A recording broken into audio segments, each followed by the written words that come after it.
Hello skiers and snowboarders, and welcome to this presentation on off-piste snow sports safety and avalanche awareness. Now I've got a lot of interesting, useful, important stuff to share with you along with a ton of beautiful photos, so please enjoy. It's about 45 minutes long, so grab a drink and a comfy chair and feel free to just watch along or take notes if you prefer.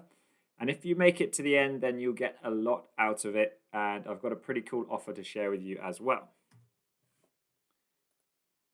So who is it for? Well, this information is for advanced skiers and snowboarders who are interested in doing some off-piste or backcountry exploring. Off-piste is basically skiing or snowboarding anything outside of the marked pistes in a ski area. So you'll need to be at least confident on red and black terrain and have some interest in improving and exploring further. So I'm proud to show you this photo of my dad, which I took in March. Now he's into his 70s now, and I caught him saying that he hadn't really experienced skiing in extended untouched powder before. So I was very happy to get him out into the Avoriaz backcountry, enjoying one of the most fun things there is to enjoy on this planet. And it goes to show that the perks of off-piste skiing and snowboarding are not only amazing, but they're accessible and achievable to a lot of people. So whether you're new to this sport or you've already done quite a lot of it, this presentation can serve as an intro or as a refresher. And basically, we've got two main goals. So our first goal is to try and become safer. And our second goal is to find the best conditions. So to put ourselves in the right places at the right times. Now, I'd better introduce myself and give you a bit of background so you know where this information is coming from. So my name's George Treble. First and foremost, I'm a skier and lover of powder snow. I'm a Basie level 4. I'm a ski touring guide, and I'm an avalanche instructor based in the French-Swiss Alps. I did a degree in physical geography, and then I spent the next 15 years working in the mountains. I work in backcountry snow sport photography and filmmaking, as well as in instructing, and I've lived and worked in Japan, in New Zealand, in Norway, and in the Alps. I deliver avalanche training and backcountry guiding for skiers and snowboarders around the Porte du Soleil of the French Swiss Alps. And I also deliver courses for Basie, which is the British Association of Snow Sport Instructors, to train ski and snowboard instructors to keep them up to date with their mountain safety and avalanche awareness skills. And I'm an ambassador for K2 Skis and BCA, which is Backcountry Access, which is one of the biggest companies in avalanche safety and education in the world. I consider myself very fortunate to have had a lot of good days skiing off-piste in the mountains. So now I'm trying my best to condense a lot of the important stuff that I've learned along the way to help other people to hopefully be safer in the mountains and to get the most out of this sport as well. So going off-piste and riding in natural winter mountain environments is flipping amazing for so many reasons.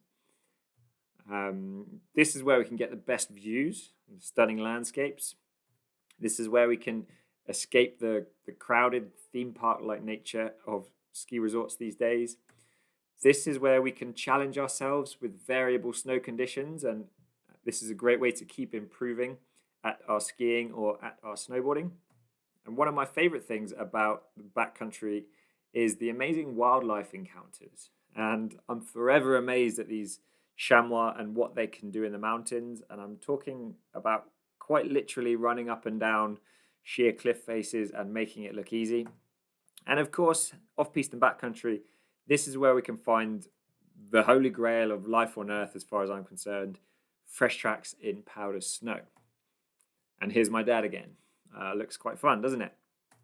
However, you may already be aware, or you may not really be that aware, but off-piste backcountry environments are wild, untamed, gnarly places to be, and there are a lot of ways to bust ourselves. So even if we are just a few yards off a blue run, there can be large cliffs with convex terrain above it so you can't see them coming. We've got cornices, which are big overhanging chunks of snow which can break off surprisingly far back from the edge and take people down with them. There can be holes and cracks in the snowpack that we certainly do not want to fall into. There can be terrain traps like gullies or streams. And if we're in glaciated areas, so Saas-Fee or Chamonix or Tignes, for example, then there are crevasses, these cracks in the ice, which could be 100 meters deep.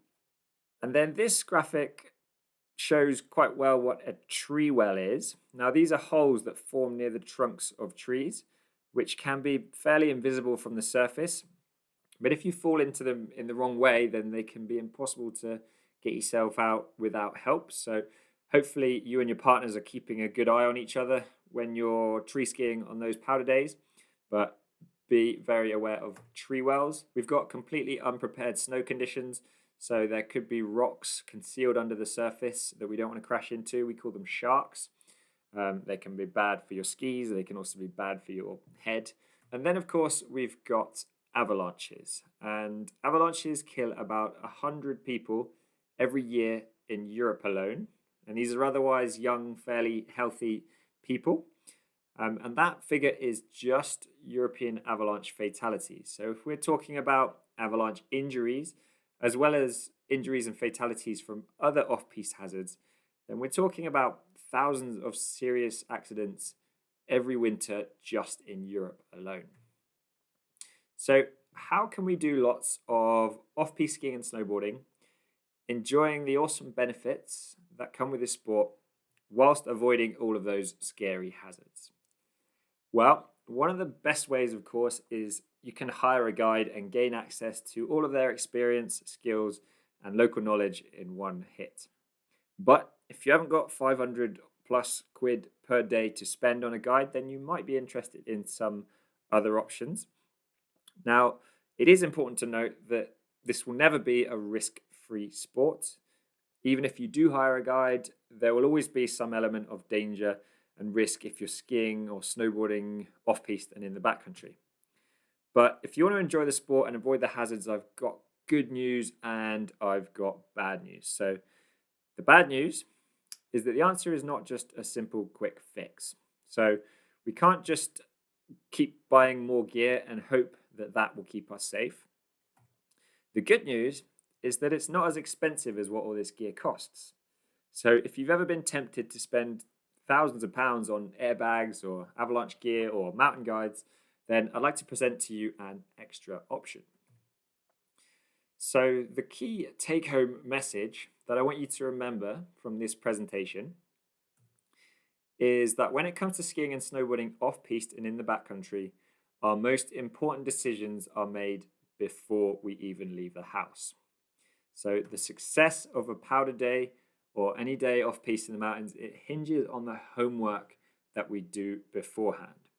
And by focusing on the preparation stage of the off-piste snow sport experience, we can put ourselves in the right places at the right times and try to avoid the wrong places at the wrong times, such as this avalanche-prone slope that has a bunch of skiers traversing along underneath of it. As a photographer and a filmmaker and a ski touring guide, this art and skill set of putting myself in the right place at the right time, this is something that I've been working on and developing for the past 15 years. So now I'm going to introduce to you the way to make good plans for off-piste snow sports in 4 key steps. So step 1 is to understand the features of mountain terrain. Step 2 is to get good at weather forecasting. Step 3 is to really well understand the avalanche bulletin. And step 4 is mapping and route planning, so choosing the appropriate terrain on a given day. So let's talk about features of mountain terrain. Now, understanding mountain terrain is the foundation of all good decisions when planning where to go skiing and snowboarding. So there are 6 key features to pay attention to, and these are steepness, anchors, aspect, altitude, consequences, and shape. Now, steepness, also known as gradient or slope angle, is important not just because it influences how difficult that terrain is to ride, but also because avalanches are extremely sensitive to slope steepness. Now, if we look at the slope steepness for human-triggered avalanche accidents, There is a dramatic increase in avalanches when you go above 30 degrees.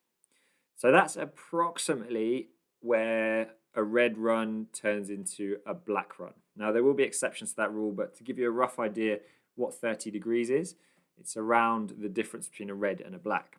Now, you can definitely get avalanches starting on these sub 30 degree slopes, albeit much more rarely. And we are only talking right now about the starting zone where an avalanche actually begins. So once an avalanche gets going, it can flow large distances across even flat terrain. So we're paying attention to the slopes that we're on, but we're also paying attention to the slopes which are above us. Now, most human-triggered avalanches occur on slopes between around 30 to 45, 30 to 50 degrees in that sort of area. And interestingly, around 38, 39, 40 degrees, this is the tip of the bell curve. So these slope gradients are the best recipe for starting dangerous human-triggered avalanches. So if we want to make good plans for skiing and snowboarding off-piste, paying attention to slope angle is a really important place to start. And we can check slope steepness before we leave the house with colored mapping layers, which we'll talk about a little bit later on. And just a quick tangent to talking about the preparation stage. Actually reading slope steepness when you're out in the mountains is also a really useful skill to develop, and good guides will be able to look at a slope and estimate the slope angle precisely and accurately to within the nearest degree or two. There are ways that you can use ski poles to measure slope steepness, although that's a little bit limited just to telling us the slope angle between your two ski poles. We can get tools like this slope meter, this inclinometer that BCA make, a little pocket-sized thing, and you can point it at a slope and line it up with the surface of the snow to find out the slope angle. Or you can just use a smartphone app like this inclinometer, which comes with the White Risk app. So if you get out there and build your ability to accurately estimate the slope angle, then you can be much more informed about the likelihood of triggering avalanches. So let's talk about another one of these key terrain features. So we've spoken about steepness real briefly. Let's have a look at slope aspect. Now, aspect, i.e. the way a slope is facing, is it facing north or east or south or west, is really important because the slope aspect influences how the snow is affected by the sun and the wind. And the sun has a profound effect on the snow. So it not only dictates the qualities of the snow, but it also dictates the stability of that snow and the potential for avalanches. So if we look at this photo here, we can see one aspect is baking in the sun, whereas a slightly different aspect is in the shade. So sometimes the sun can destabilize the snow.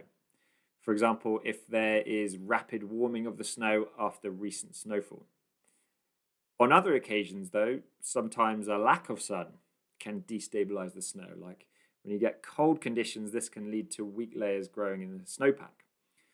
So if we want to make good plans, we need to pay attention to slope aspect. And if you're clued up, you might be able to work out for yourselves which are the dangerous ones.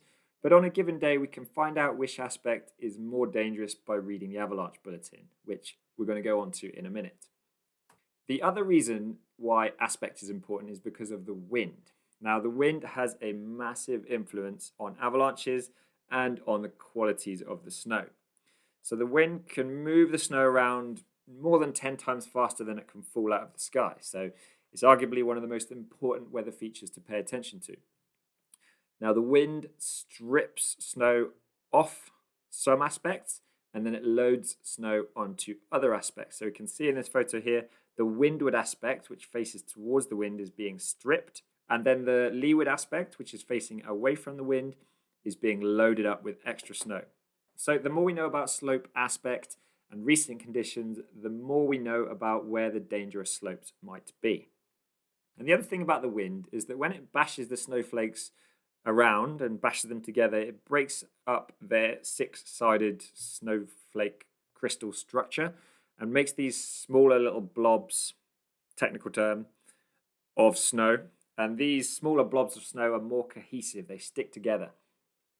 And when we get cohesive snow that's been affected by the wind, we can get these sort of blocky snow, like slabby snow. And this is wind slab. And when we get this wind slab, these slabby snow conditions, then we have the recipe for bigger and more dangerous slab avalanches.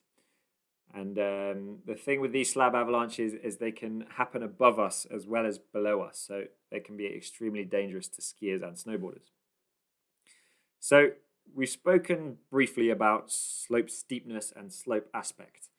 The other features of mountain terrain are anchors, such as trees or boulders, altitude, so how high up the mountain are we, whether we're 1,000 meters, 2,000 meters, or 3,000 meters.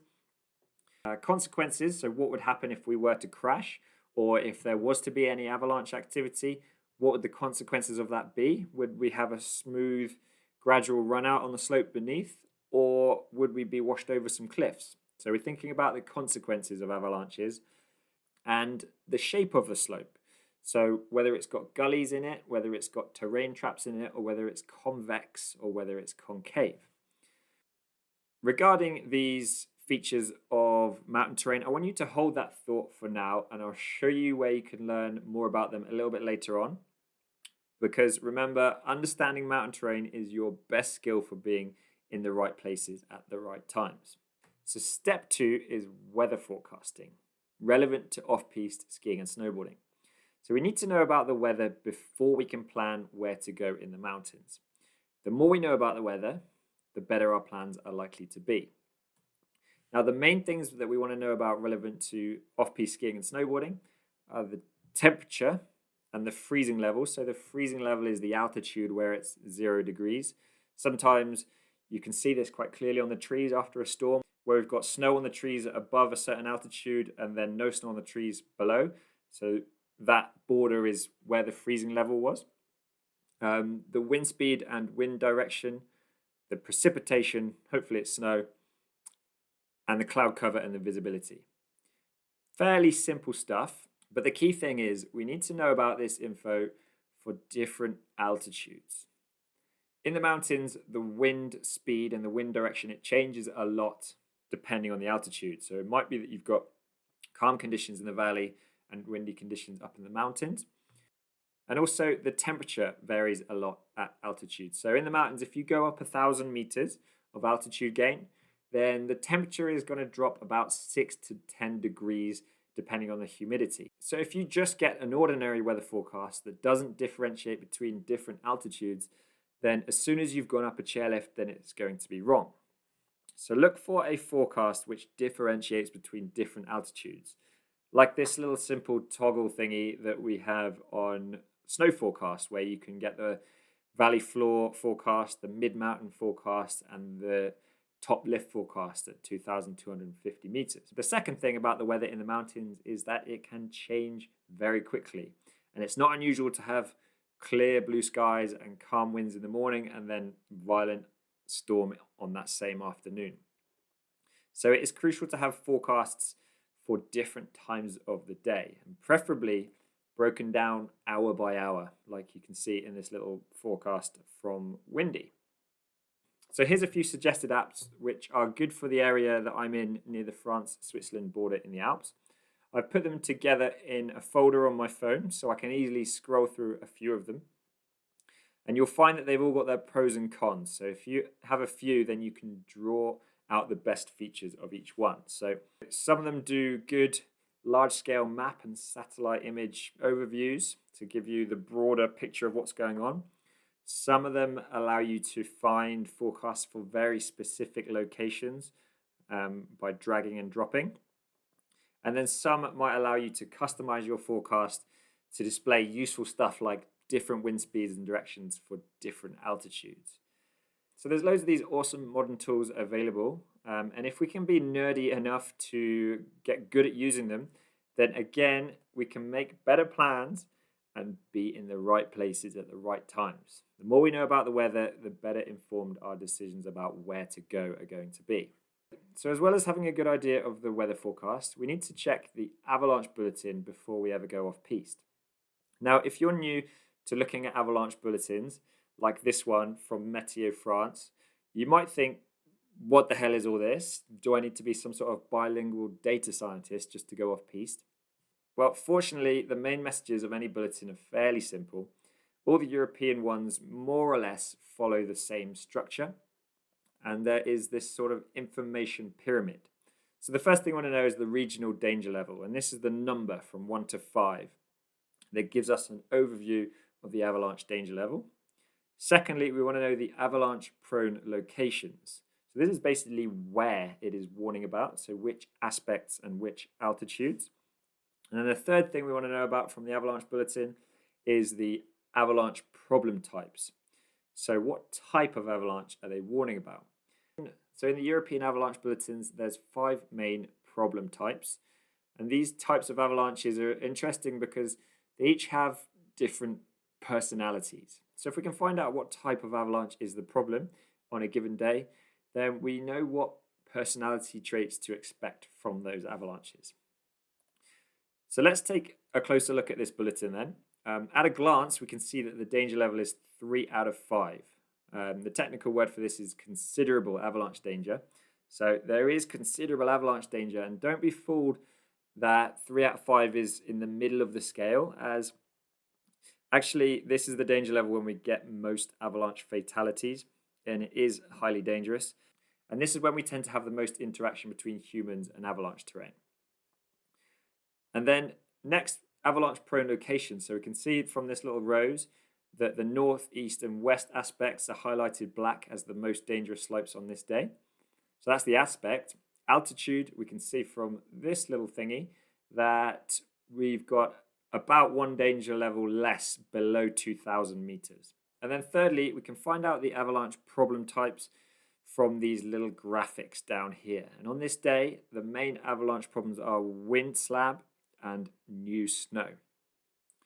So once we know these 3 main things, the danger level, the avalanche prone locations, and the problem types, then we can go ahead and read more, translate it if you need to, but don't get lost in too much detail and let that confuse you. It's better to be clear and understand the 3 main things than it is to be unclear and half remember 15 different bits of info from the bulletin.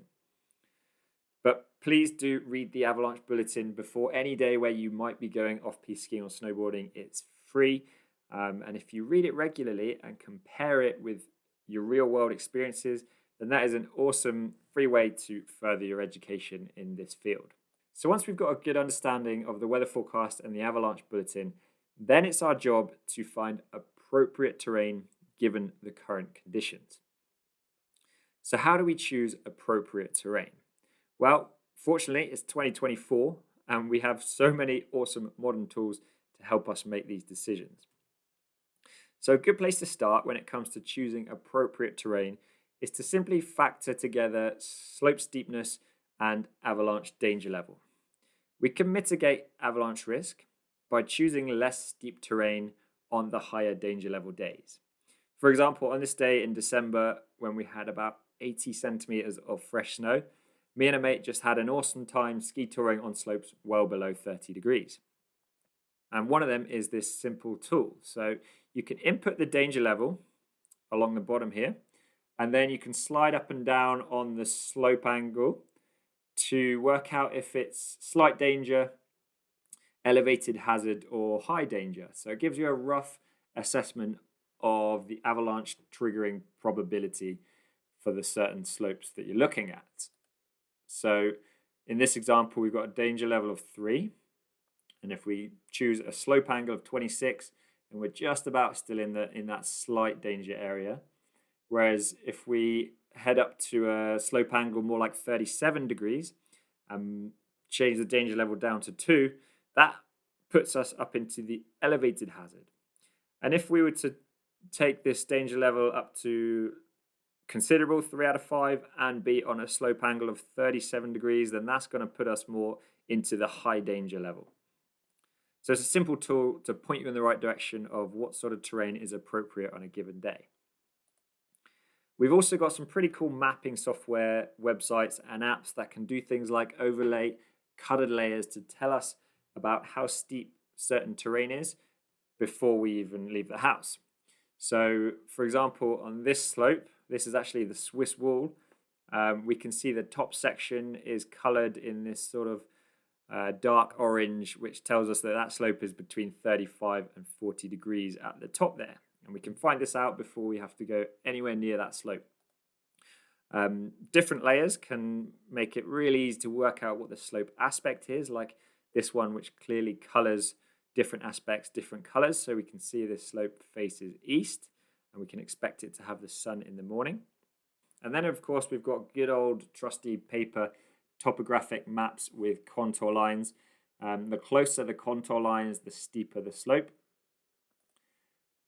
Now, FatMap is by far the best 3D mapping software for off-piste snow sports in the European Alps, but sadly it has been bought by Strava and is being discontinued.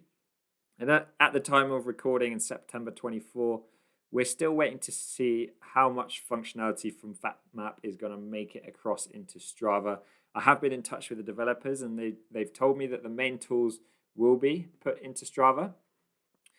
But we've got lots of other options as well. So alternatives such as Gaia GPS, All Trails, Outdoor Active, and if you're in the States, Onyx Backcountry, although that's not currently available in Europe. But there's some amazing mapping tools that help us to choose the right terrain for a given day before we even leave the house. So to summarize what we've covered so far, if our goal is to avoid hazards and find the best conditions, then our most important decisions are made before we leave the house. So firstly, studying and understanding the features of mountain terrain, then really getting good at weather and avalanche forecasting, and then using tools in mapping and route planning to choose appropriate terrain for the given day. And now on top of this, we also need to pack the right equipment and tell other people what our plans are, but that's a separate topic for another time. Now, I would love to keep telling you more about how to make good plans for off-piste snow sports, but I've got limited time in this presentation. But if you do find this stuff interesting, as well as important if you do any skiing or snowboarding off-piste, then I have prepared a pretty ideal pathway for you to learn all about it in a logical way. So it's an online course.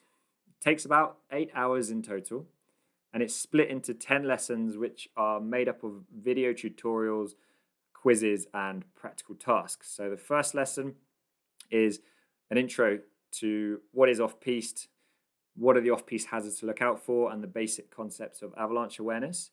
In lesson 2, we go over equipment, what you need, how to use it, how it all works.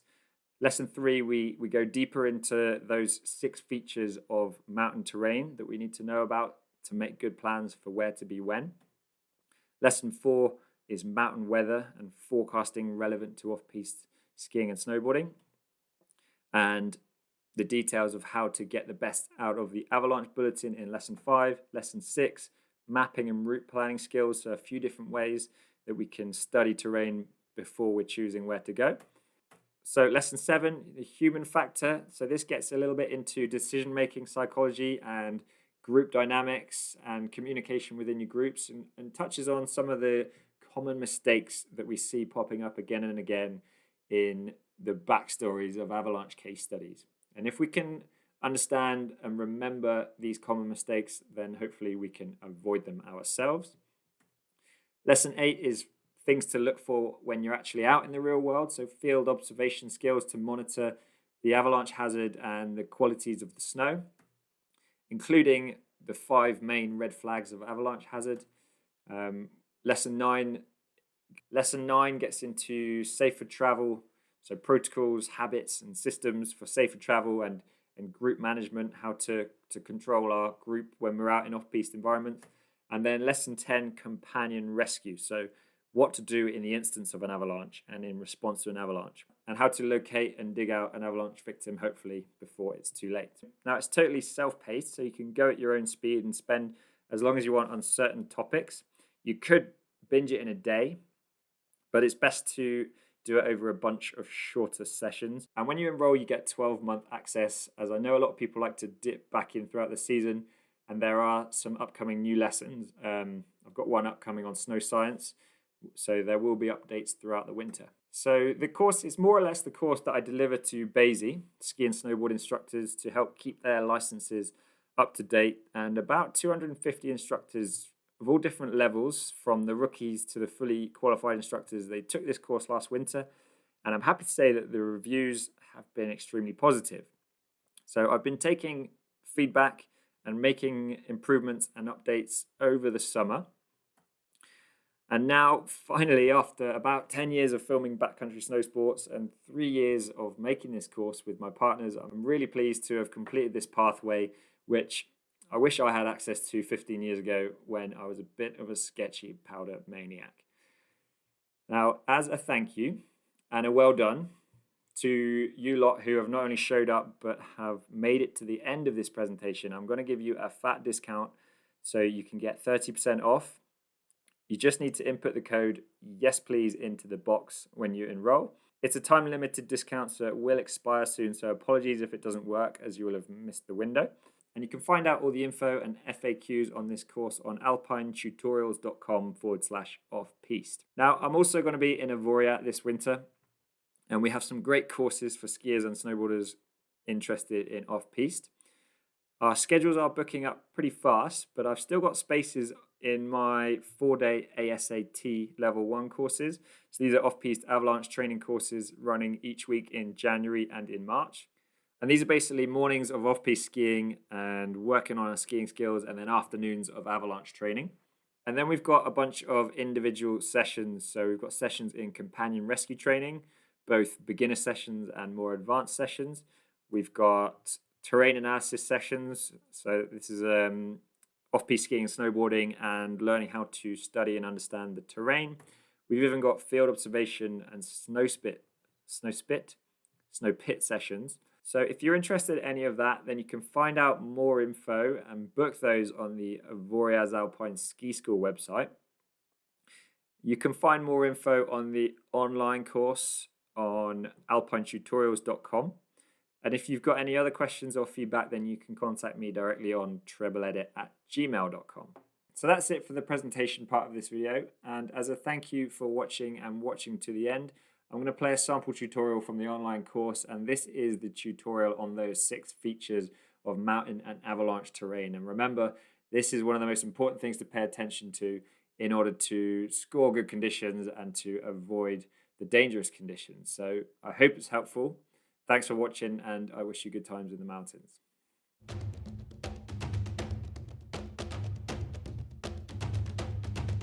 Terrain analysis is arguably the most important skill set for backcountry skiers and snowboarders. If weather conditions, snowpack layers, and human psychologies are uncertainties, terrain, however, is your stable-minded best friend.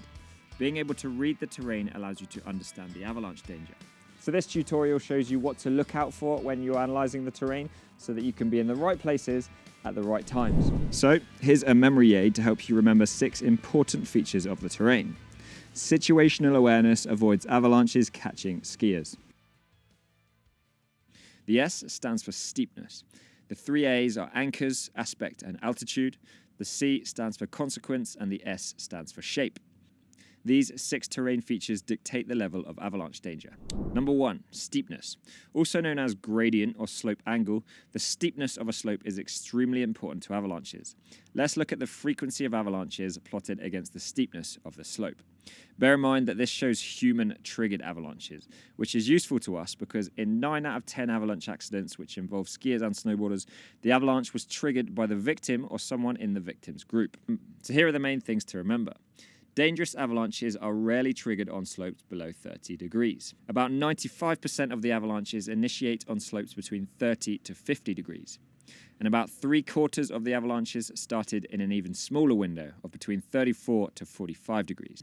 On slopes above 45 to 50 degrees, the avalanche danger appears to decrease, but don't let this fool you. On these steeper slopes, a higher frequency of smaller slides effectively clean the slope, preventing the build-up necessary for larger slab avalanches.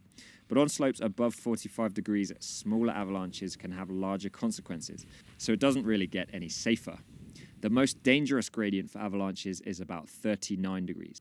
I say about because it's different in different parts of the world, but the top of the bell curve is normally 37 to 40 degrees. These are the most dangerous slopes for avalanches. Be aware that this is just the starting zone steepness, and that when you're off-piste, you must be aware of locally connected terrain.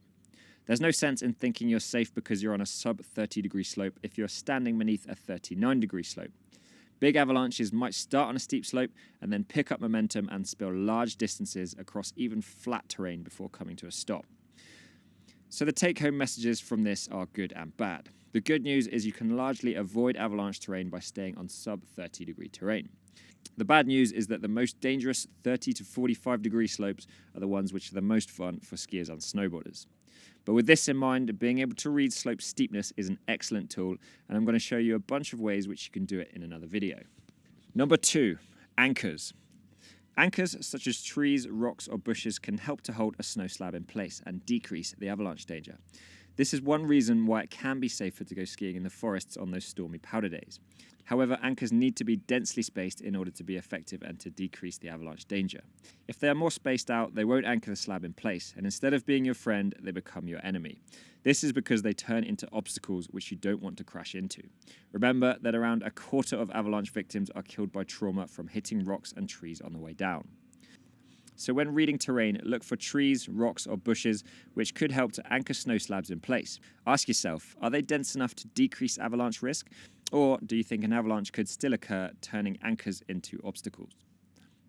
Number 3, aspect. For off-piste skiers and snowboarders, it is extremely helpful to know which way a slope is facing, i.e. its aspect.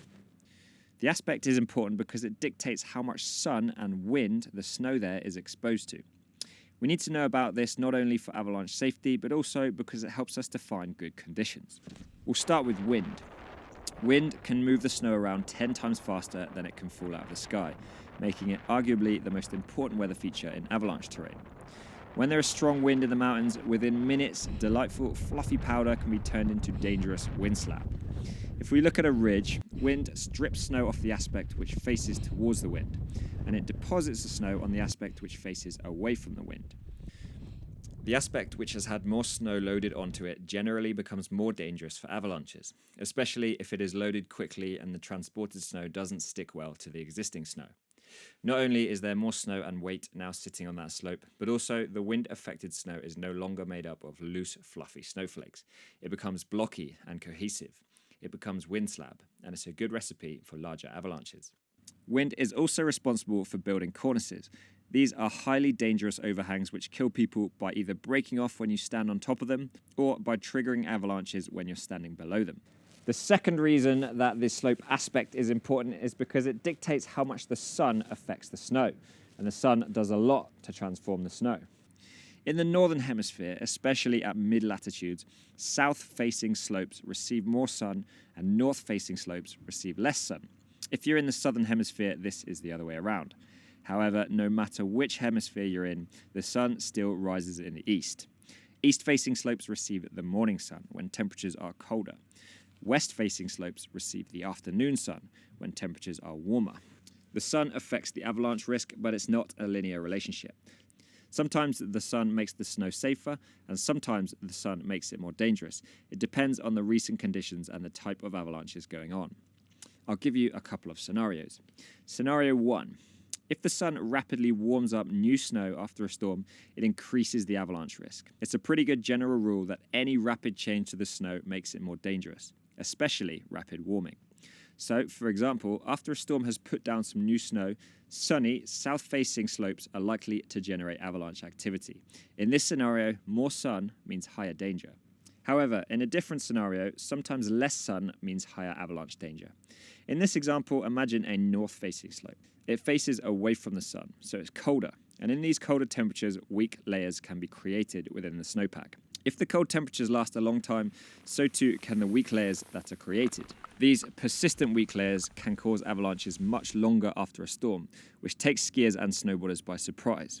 It's because of scenarios like these, and because more powdery snow conditions attract more traffic, that more avalanche accidents happen on north and east-facing slope aspects. So sometimes south-facing slopes are more dangerous, sometimes north-facing slopes are more dangerous. The point is, you need to know the aspect of the terrain. And here's some good news. The professionals who make the Avalanche Bulletin will do a lot of the hard work for you. The Avalanche Bulletin will tell you which aspects are more dangerous on a given day. You just need to be able to read the bulletin and to be able to translate that information into the real-world terrain. So next time you're out in the mountains, ask your partner which way is north and see if you can name the aspect of certain slopes. This will be an important step forward in your off-piste safety. Our fourth terrain feature is the altitude. So generally, as you go up a mountain, the temperature decreases, on average about 6 to 10 degrees centigrade per 1,000 meters of elevation gain. For skiing and snowboarding off-piste around ski resorts, you will normally find that as your altitude increases, it becomes colder, snowier, windier, and there are fewer anchors. These conditions lead to a general increase in avalanche activity as you go up a mountain. Of course, there are exceptions to the rule, and sometimes lower altitudes can generate more avalanches too. For example, during wet avalanche conditions where lower altitudes are warmer. It's important, therefore, that you take note of the altitude, which is also known as the elevation of the terrain. The good news, again, is that the helpful professionals who create the Avalanche Bulletin will often warn you which altitudes to look out for. So read the Avalanche Bulletin and take note of your altitude when you are skiing or snowboarding. Number 5, consequence. Thinking about the consequence of an avalanche allows us to understand how dangerous a particular slope is. Ask yourself, what will happen if that slope avalanches whilst you're on it? If you imagine yourself sliding down a slope out of control at 80 miles per hour, you'll get a pretty good idea of how dangerous the consequences are. Here's a few things which make for worse consequences. A terrain trap. This is a gully, a hole, or a sharp transition which would result in deeper burial and therefore amplifies avalanche danger. Obstacles, such as trees or rocks, which you would hit on the way down. Cliffs, which are obviously more dangerous if the avalanche takes you over them. And large slopes, where bigger avalanches would take you a longer distance.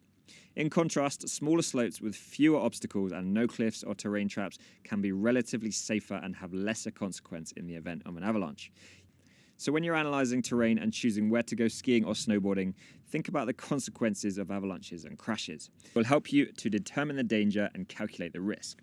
And our 6th terrain feature is the shape of the slope. Now, the shape of the slope can influence the chance and the consequence of an avalanche. As we just mentioned, terrain shape features like gullies, holes, and terrain traps can mean smaller avalanches become bigger problems. Also, it's worth keeping an eye out for convex features of the terrain. On a convexity, not only does it get steeper, but the snowpack is often thinner, so humans can have more impact on any weak layers if they exist. Also, the snow is being pulled apart, similar to a rubber band being pulled tight. It is because of this that you often see avalanches triggered on convexities. In contrast, on concave slopes, similar to the interior surface of a basketball, the snow is being pushed together and it becomes less likely to avalanche. However, this only really helps on smaller slopes and isn't as significant as we used to think it was. Of course, avalanches can and do regularly happen on concave slopes, especially whenever the steepness is near 37 to 40 degrees. It's more about being aware of the danger of convexities than it is about letting your guard down on concave slopes. So pay attention to slope shape. When you're on a slope that is getting steeper and rolling away from you, you are probably on a convexity, which means higher risk of starting an avalanche. So there we have 6 terrain features to look out for, and you can remember them with the phrase, situational awareness avoids avalanches catching skiers. Next time you're out in the mountains, look at a slope and see if you can determine the 6 features of that slope. By building this skill set, you'll be able to work out the likelihood and consequence of an avalanche, and to be able to choose appropriate terrain accordingly. If you want a long and successful time off-piste skiing and snowboarding, then terrain analysis is your most reliable and valuable skill set. I hope that it helps you to have an awesome time in the mountains.